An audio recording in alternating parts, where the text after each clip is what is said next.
Lectures anthropocènes.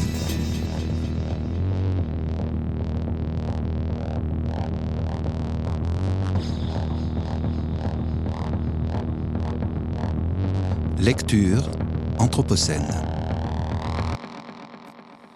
Je vais donc vous lire aujourd'hui un extrait du livre de Deborah Bird-Rose qui s'appelle « Le rêve du chien sauvage, amour et extinction », publié en 2020 dans l'édition Les Empêcheurs de penser en rond, aux éditions La Découverte.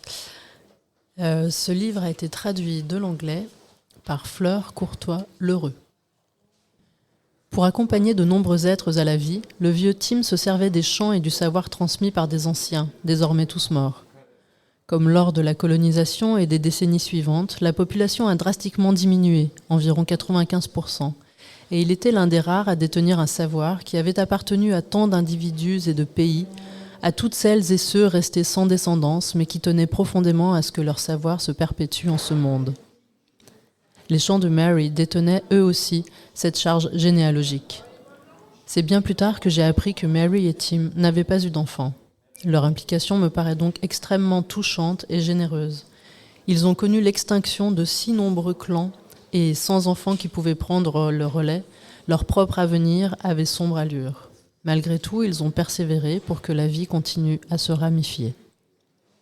Voilà ce que signifie garder confiance en la vie, ai-je pensé. L'éthique, au sein de la connectivité, ne permet à personne de renoncer. La vie rappelle toujours à l'ordre. Mais lorsque je songe à cette idée, je garde à l'esprit la manière dont le vieux Tim était perçu à Yarralin, un individu un peu fou. C'était vraiment un fou sacré. Comme suggéré dans le chapitre 2, s'il faut associer au vieux Tim un premier commandement, ce serait « Tu ne détourneras point tes yeux de la mort des animaux ». Vivre ici dans ce monde, dans cette connectivité, implique de sentir au jour le jour la proximité aussi bien avec la mort qu'avec la vie, que ce soit en convoyant la mort ou en nourrissant la vie.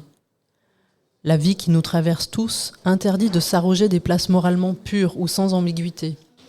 Dans un monde de connectivité, il n'existe pas de règle générale et détachée de tout contexte comme l'est le « tu ne tueras point ». Nous avons déjà évoqué les principales difficultés de cette injonction. Pourtant, cela ne signifie pas que les humains ne doivent jamais tuer. Sans la mort, la vie ne serait pas possible. Une façon de résoudre le problème est d'établir une limite entre ce que l'on peut et ce que l'on ne peut pas tuer. Et c'est ce que fait la frontière humain-animal. Elle départage ceux qui pourront être tués en toute impunité. Autre limite possible, on met ensemble d'un côté les humains et les animaux, et de l'autre les végétaux. Ou encore, on précise quel acte de tuer devient acceptable si et seulement si il se fait sans souffrance, etc. Ces règles ont un côté réconfortant. Elles nous permettent de garder les mains propres. Et je dois bien reconnaître que de telles règles ont toute leur utilité sociale, qu'elles constituent une quasi-nécessité. Mais si on s'en tient aux principes qui fondent un tel ordre relationnel, on constate que l'éthique qui prévaut ne se base pas sur des règles, mais sur l'action. Du point de vue relationnel, la pureté est une illusion du « comme si ». Elle est le refuge de ceux qui refusent d'accepter que vivre implique de s'imbriquer. Les frontières claires et distinctes deviennent une forme d'invitation à agir, comme s'il existait un lieu où règne la pureté morale. L'homme-lune, ou le dieu de Job, possède sans conteste les caractéristiques nécessaires pour occuper un tel lieu.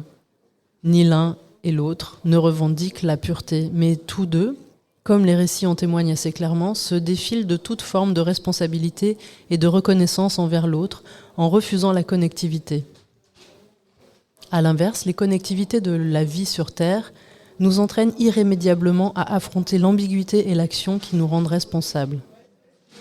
Comme nous l'avons vu, être en relation avec les autres est une source de vulnérabilité. Plus nous en prenons conscience, plus nous sentons ce vers quoi tend l'appel de la vie au sein des communautés multispécifiques liées par le destin. Un mélange toujours chargé de joie et de tristesse, de désir et de manque. Aujourd'hui, le nombre des extinctions est entre 1000 et 10 000 fois plus élevé que ce qu'a révélé la fossilisation. Il n'est pas possible de calculer avec certitude la différence entre l'ancien plafond et l'actuel. C'est parce que nous ignorons combien d'espèces sont aujourd'hui éradiquées ou sur le point de l'être.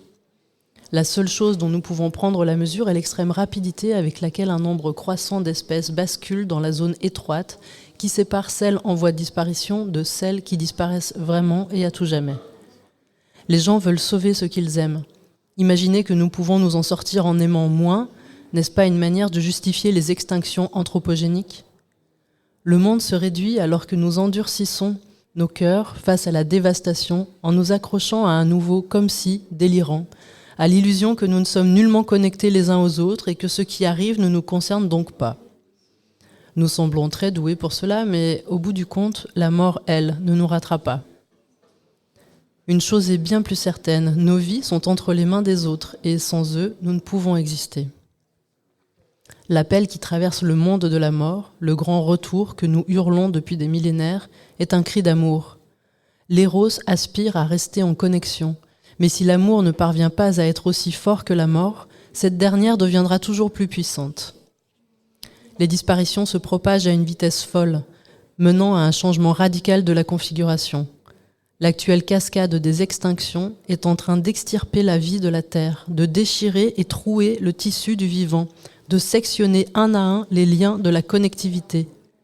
Les chiffres déjà terrifiants en soi renferment un fait encore plus terrible. Les extinctions sont le fruit d'un nombre incalculable de morts individuelles qui ont toute leur importance, par lesquelles d'autres ne pourront plus voir le jour, plus jamais. Cette zone étroite et effrayante où vie et mort se frôlent dangereusement est une brèche à travers laquelle l'éthique nous appelle avec force. L'appel n'est rien d'autre que le cri de ce qui est en péril, un cri puissant, profondément interpellant. Que se passe-t-il ? L'important n'est pas de le savoir, mais de répondre et d'agir. En se tournant vers ces innombrables ipséités du monde vivant, il faut faire ce que l'on peut. La seule chose à laquelle s'accrocher ressemble à une éthique sauvage, qui prend des allures de folie. Si nous répondons sans réfléchir, c'est parce que nous sommes là, parce que cette brèche s'est produite en notre présence, parce que cette zone est si étroite, ces existences si précieuses.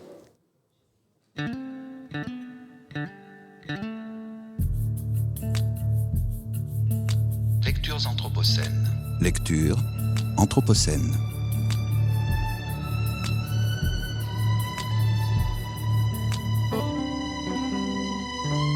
Lectures anthropocènes.